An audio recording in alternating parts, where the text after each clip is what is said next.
অনেককাল আগের কথা।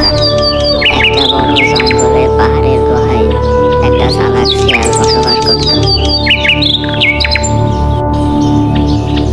জঙ্গলের পাশেই উঁচু পাহাড়ে একটা কাক বসবাস করত, কিন্তু সে ছিল অনেক বোকা।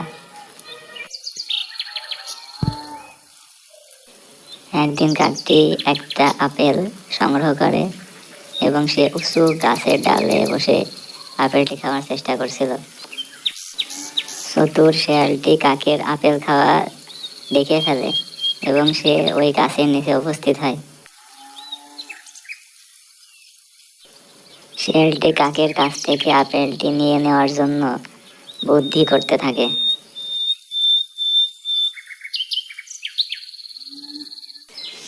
শেয়ালটি বোকা কাককে প্রশংসা করতে থাকে। সে বলতে থাকে, তুমি অনেক সুন্দর। তোমার কণ্ঠ যদি সুন্দর হতো, তুমি পাখিদের রাজা হতে পারতে। শেয়ালের মুখে নিজের প্রশংসা শুনে কাকটি গান গাইতে শুরু করে, আর তখনই আপেলটি মাটিতে পড়ে যায়।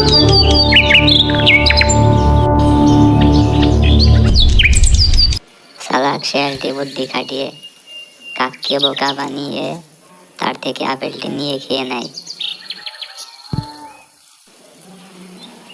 শেয়ালটি আপেলটি খেয়ে জঙ্গলের ভিতর পালিয়ে যায়। অন্যদিকে গাছের ডালে কাকটি বসে নিজের বোকামির জন্য অনুতপ্ত হয়ে মন খারাপ করতে থাকে। কাক আর শেয়ালের গল্প থেকে আমরা এটা শিখতে পারলাম যে কখনোই অন্যের তোষামোদের ফাঁদে পা দিয়ে নিজের ক্ষতি ডেকে আনা উচিত না।